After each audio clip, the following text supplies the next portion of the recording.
The second republic that started looking for independence then was Croatia, but whereas in Slovenia there were some Serbs that also migrated there was a lot more Serbs that lived in Croatia and were not in favour of them leaving Yugoslavia.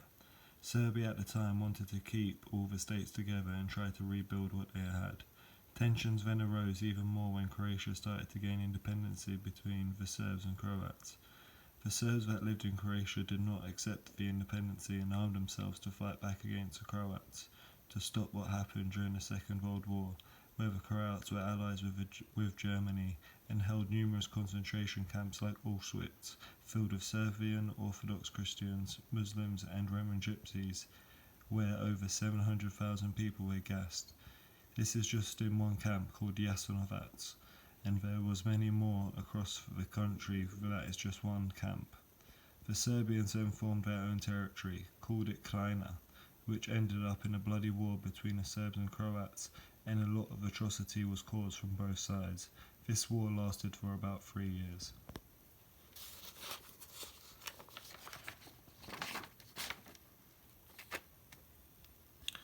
Not long after that war ended, war started in Bosnia, as there was Croatian and Serbian minorities living there. As soon as Bosnia got their independence, more trouble erupted, as there was 3 main religious groups in Bosnia: the Bosnian Muslims, the Orthodox Serbians, and the Catholic Croatians. This war was a lot more brutal and violent than the previous battle in Croatia, as now the 3 types of religion were fighting against each other. During this war, Macedonia managed to gain independency, like Slovenia, somehow peacefully during such a frantic time. This then left Serbia and Montenegro, the 2 remaining states forming Yugoslavia at the time. Kosovo was also part of Serbia. The western side of the world then decided to get involved and take side of the Bosnian Muslims. Then Bosnia and Croatia teamed up and became forces with NATO and bombed Serbian forces, which made them surrender and sign the Dayton Peace Treaty, which formed Bosnia to how it is to this day, and it is split into 3 different regions. Central Bosnia is still run by the Muslims, and the city of Sarajevo is there. Mostar was in the east and had Catholics, Croats populate there, and then the Serbs populated in the western part, where the main city is Banja Luka. After the treaty was signed, that was the end of the Bosnian War, which was horrendous due to loss of life and displacement of people. Every 3rd person in Bosnia at the time was displaced.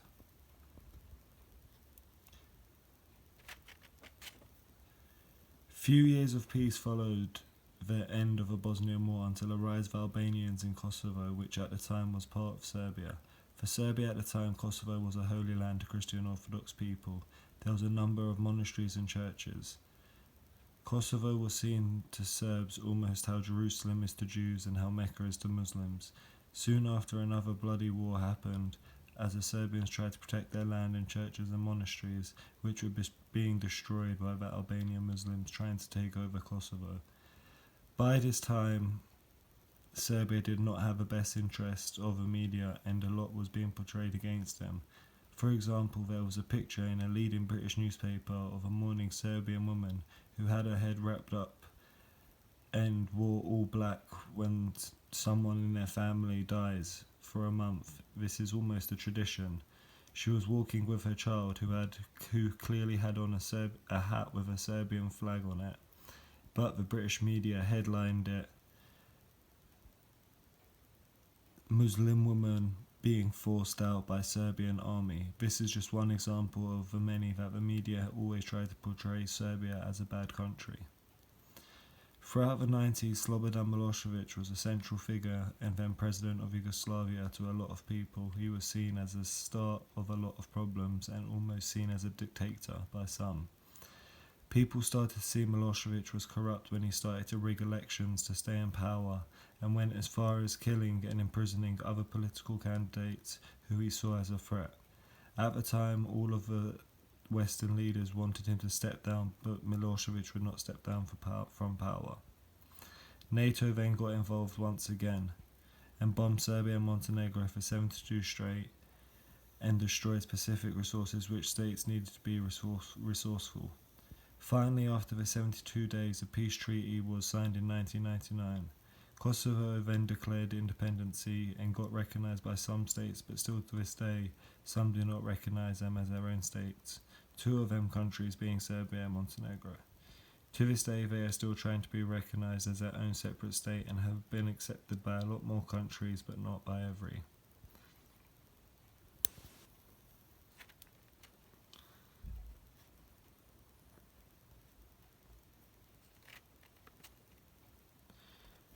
Today, now all of the six republics are independent. Serbia, Montenegro, Croatia, Bosnia and Herzegovina, Slovenia and Macedonia are all independent. To this day, since the treaty has been signed, there has not been any major problems and has been relatively peaceful over the last 20 years. Economically, some states have recovered a lot better than others, and for the most part the states are tolerant of each other, but not working together to prosper due to previous actions from all sides.